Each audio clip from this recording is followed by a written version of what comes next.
My father, 55 male, had an affair with my fiance, 25 female. The death of my mother was caused by cancer 4 years ago, and my fiance and I used to have dinner at his home on a daily basis. There was nothing unusual about it.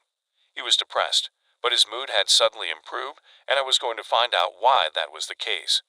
That is to say, after dinner, they approached me and told me that they wanted to talk with me, which astonished her father, and that they needed to tell me something that was unfamiliar to him. In the end, it turned out that they'd been together for more than 3 months, and I, being a dumbass, inquired as to how many times I began to hyperventilate at that point, and they were both adamant about not disclosing that information. I was able to put together the rest of the tale after some time. I'm not going to write it here because it's too painful, and I'm embarrassed that I asked. Then I stepped out the door and informed them both that they could take her if they wanted her, and that they were both welcome to stay with me. At that point, I stepped in and took care of it for her, returning her other keys in the process and letting her know she could come over after I was through packing her belongings for the move. When I was finished, she came over and gathered up her belongings. Her mother arrived and took possession of her possessions. She really instructed her mother to do so. When I let her in, she informed me that she had heard the whole tale and expressed her grief, as well as her hope that I would be able to get through this period successfully.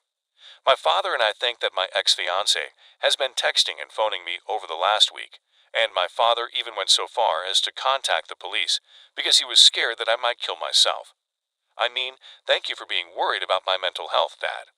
Perhaps you should have considered this before bringing in my girlfriend, but whatever the case, I appreciate your care. 2 police officers arrive at my door, informing me that they had gotten a call from my father, who was afraid that I was considering taking my own life. As soon as I explained what had transpired, they both looked humiliated and expressed apologies for having bothered me and the difficulties I was experiencing. It takes a while for them to go without saying anything. It made me feel even worse when the cops expressed sorrow for my predicament. I was ashamed to have to tell these 2 guys what had happened. I'm not sure what it was about feeling ashamed that made me feel that way. In any case, my father has asked that I talk with him directly.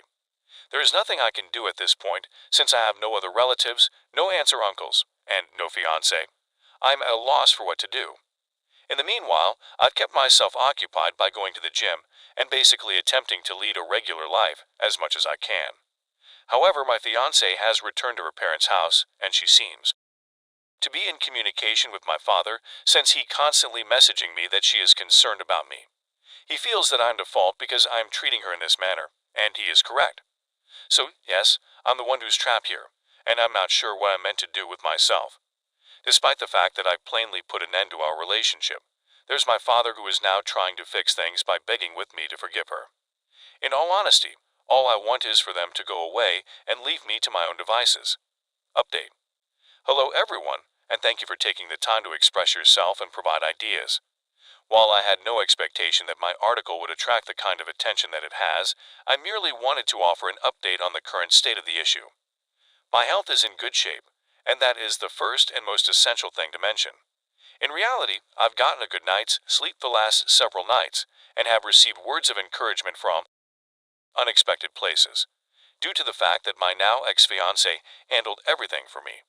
I didn't have to go public and tell everyone about my relationship problems. She notified her best friend, expecting sympathy in return, but instead grew outraged at her, and now the bulk of her friends, as well as mine, are completely aware of what has transpired, as is her mother. I got a phone call from her closest friend, with whom I chatted for more than an hour during the course of the conversation. Apparently, any hatred I had against my now ex-fiancé was little in comparison to the abuse she had received from her and her circle of friends. The men have completely cut her off, and they have even inquired as to whether she has had sexual contact with any of their dads. She has not responded to their inquiries. She has also told me that her closest friend has maintained her belief that I would forgive her and that she desires to see me again, which is not going to happen. Her mental state at the present looks to be, shall we say, unstable, and she appears to be a complete and utter train disaster. Additionally, she has talked with her parents, who have been encouraged to give her some time and not to throw her out. Despite what she has done, I honestly do not want her to make the same mistakes she has made in the past, and her parents are probably much more furious with her than I am with her. The other day, I saw my father for the first time. We had a face-to-face talk, and the reason for our meeting was that I wanted to pick up some stuff from home, and I had brought a buddy with me in case I felt the need to hit him. Despite my friend's best efforts to engage in light conversation with the guy, he seemed to be expecting that I would attack him and was prepared to imprison me if this occurred. So that's the most recent development. Our phone conversation continues, and she is a nervous wreck after being dumped by all of her friends. Her BFF and I have become good friends. No, we are not sleeping together or anything like that. She has supported me and we have remained in touch. She had been cheated on herself, but she could not comprehend what I had gone through. Since receiving some of my mother's items, including her wedding ring and engagement ring, I have cut all ties with my father and have not spoken to him since. I told him he didn't have to fight and that he could have it, and I gave him my engagement ring as a present, as a thank you. Not expensive, and honestly I did not know what I was going to do with it anyways. After a few seconds of deliberation, I pushed him to stop telling her that I may forgive her since you are playing with her head, and she has to recognize it's done, and he responded by stating that he would not contact her in the future. When he asked whether he should contact her again, I told him I didn't care if he did. The moment I got in my vehicle and started driving away, I instantly felt better. So that's all I've got for you today, guys. While I may have gone too with the ring problem, the fact is that he has the right to propose to her and make her his wife if he so desires. The great support I've gotten from a diverse variety of sources, including this site, has given me the confidence to press forward. However, if you have any questions, please let me know, and I will try my best to answer them, particularly if anything is unclear. Update Note 1.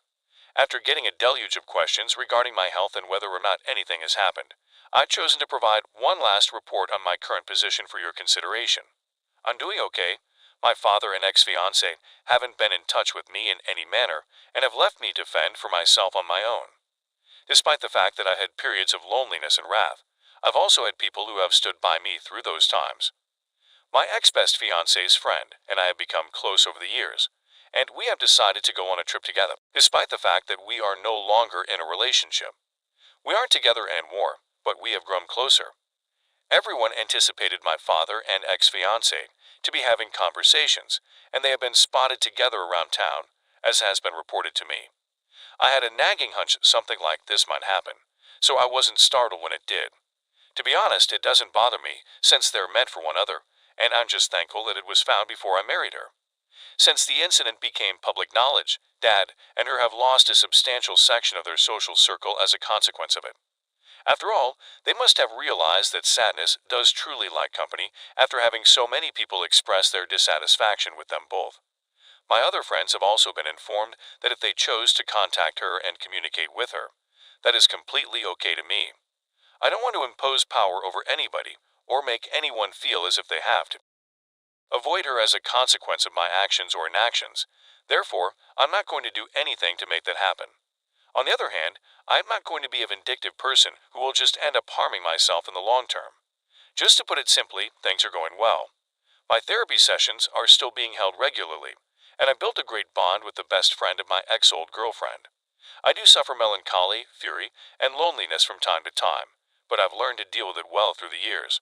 On next weekend, I spent the whole weekend cleaning my apartment to remove the perfume fragrance from my ex-perfume fiance's belongings, which was a significant trigger for me. In addition, I acquired a new bed and a new couch, as well as redecorated a bit in my apartment. Having sold my old bed and old couch has given me the sensation of moving into a whole new apartment, or, to put it another way, a fresh start.